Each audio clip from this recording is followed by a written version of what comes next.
Salut à tous, c'est Titou01, j'espère que vous avez la patate, les filles comme les gars. Et aujourd'hui on va parler d'animés tout simplement incroyables qui sont, comment dire, vraiment des pures pépites. Je pense que vous allez passer un très bon moment. Si vous voulez plutôt être chillax ou que ce soit aussi bien sûr chillax avec votre copine ou encore avec votre copain, vous allez passer vraiment un moment incroyable. Alors je vous les conseille bien sûr fortement, n'hésitez pas à me le dire dans la barre des commentaires si vous connaissez, si vous êtes en train de le regarder ou si tout simplement vous ne le connaissez pas. Je regarde ou je lis encore tous vos commentaires et j'y réponds vraiment quand bien sûr j'ai le temps, vous inquiétez pas, mais dans tous les cas je lis vraiment tous vos commentaires. N'hésitez pas surtout à exploser cette barre de likes, c'est dire ça me ferait extrêmement plaisir, aussi à bombarder cette barre aussi d'abonnements ou encore de commentaires, ça fait toujours aussi plaisir. On va s'attaquer tout de suite sur cette vidéo. Alors on va parler de Lycoris Recoil. On est basé d'à peu près 13 épisodes, il est sorti en juillet 2022, c'est-à-dire il est tout récent et la VF est aussi disponible. Si vous voulez le voir, il sera disponible sur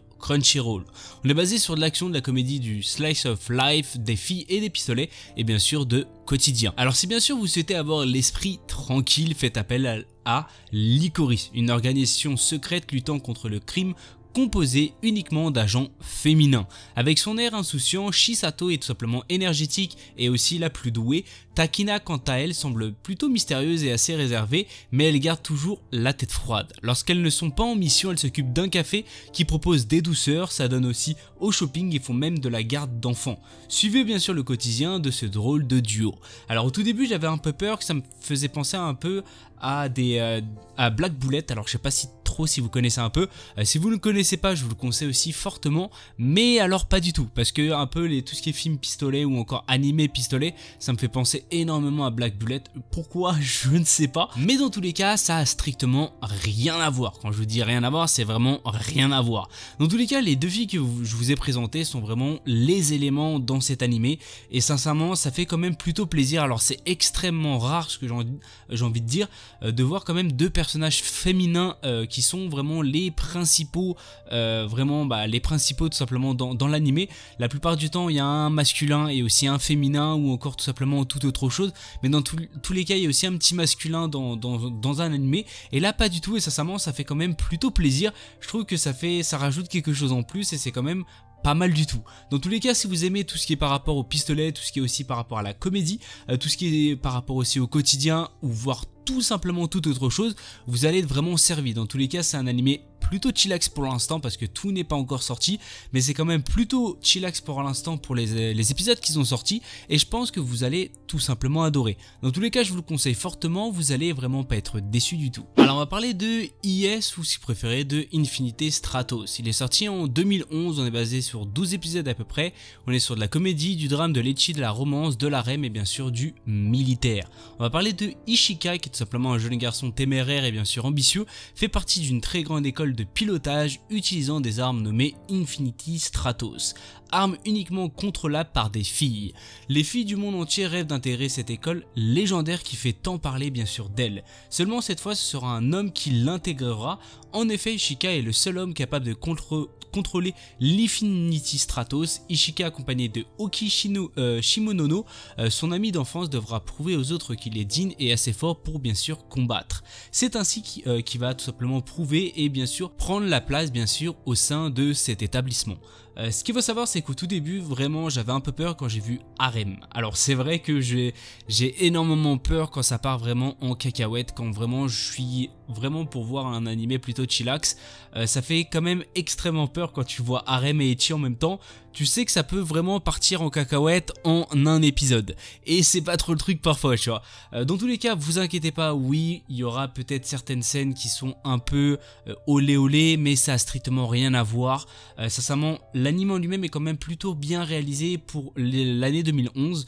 J'avais un peu peur parce que c'est quand même un animé qui date quand même de pas mal d'années, c'est-à-dire à peu près 10 ans.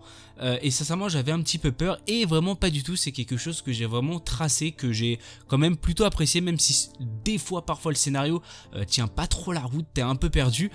En soi tout simplement les personnages sont vraiment extrêmement importants. Il n'y en a pas qu'un seul, il n'y a pas que le mec qui est extrêmement important, il y a d'autres personnages féminins que vous allez bien sûr découvrir dans l'anime qui sont aussi extrêmement importants. Dans tous les cas c'est vrai qu'on va se baser sur le mec en priorité, mais c'est vrai que en soi l'anime quand quand même plutôt bien. Les personnages sont vraiment extrêmement drôles à certaines phases. Il y a certains drames aussi, je pense que vous allez peut-être parfois pleurer parce que c'est des choses que tu t'y attends pas forcément. Dans tous les cas, en soi, je vous conseille fortement parce que point de vue scénario, comme je vous l'ai dit, des fois ça tient pas trop la route, mais vraiment ça passe. Point de vue tout simplement combat ou toute autre chose, c'est quand même plutôt bien réalisé, j'aime quand même plutôt pas mal. Tout ce qui est OST opening ou encore ending, ils sont quand même aussi extrêmement bien réalisés, c'est-à-dire je vous conseille aussi fortement. Et si vous voulez bien sûr un animé plutôt chillax, bah vous allez être quand même plutôt servi sur celui-ci. Dans tous les cas, je vous le conseille, vous n'allez pas être déçu du tout. On va parler de Tomodachi Game, ou si vous préférez de Friends Game. On est basé de 12 épisodes après 23 minutes. Il est sorti en mi-2022. On est plus sur du drame, du mystère, de la psychologie, du shonen, du jeu et bien sûr du mensonge. Alors c'est bien sûr, il est aussi disponible en VF et il est disponible sur Crunchyroll. Alors on va parler de Yuichi Katagiri qui est tout simplement en deuxième année de lycée dans la même classe que ses amis Makoto Shibe, Shio Sawaragi, Tenji Mikasa et aussi Yutori Kokonogi. Alors si bien sûr vous voulez savoir, Yuichi est tout simplement un gros travailleur en effet. Pour collecter des fonds pour un voyage scolaire, il a accumulé plusieurs petits emplois. Il a ainsi aussi beaucoup participé à la collecte, mais leur professeur leur annonce que les 20 millions de yens récoltés ont été volés et sans aucun doute par un élève bien sûr de la classe. Le soir même, en compagnie de ses amis, il se fait agresser par un inconnu. Tous les 5 se réveillent simplement dans une pièce fermée où une mascotte, Manabu, leur annonce qu'ils ont été endettés et qu'ils vont devoir bien sûr jouer à plusieurs jeux pour gagner de l'argent. L'heure est venue pour eux d'avouer les mensonges de leur amitié.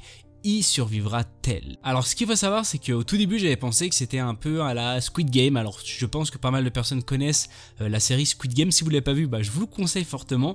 Mais dans tous les cas, vous allez bien sûr voir si c'est basé sur ça ou si bien sûr il y a une petite ressemblance. J'ai pas trop envie de vous spoil, sincèrement l'anime en lui-même est vraiment incroyable. Si parmi vous il y a des fans de drama, bah il est aussi en drama, alors vous inquiétez pas, vous pouvez aussi le voir en drama. Si vous connaissez un peu en drama, dites-le moi dans la barre de commentaires. Si c'est possible aussi, c'est nécessaire de regarder des dramas. Donc moi je suis pas trop calé dessus, alors je pourrais bien sûr pas vous aider sur ça.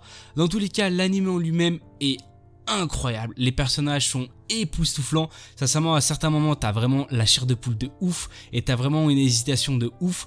Dans tous les cas je vous le conseille fortement parce que le scénario, les personnages, les OST, les openings, les endings sont vraiment époustouflants et je pense que vous allez vraiment pas être déçus du tout. Alors malheureusement c'est la fin de cette vidéo, j'espère qu'elle vous aura fait plaisir. N'hésitez pas à bombarder cette barre de like, ça me ferait extrêmement plaisir. De bombarder aussi cette barre d'abonnement, ça fait tout aussi plaisir. Ou encore de bombarder cette barre de commentaires, ça fait aussi énormément plaisir. Si bien sûr tu veux me parler, n'hésite pas à me contacter ou encore à me parler bien sûr sur mon petit serveur Discord ou encore bien sûr d'aller voir sur ma chaîne secondaire où c'est tout simplement des petits vidéos short. Dans tous les cas, j'espère que la vidéo vous aura fait plaisir. C'était Tito Commande, sur ce, peace.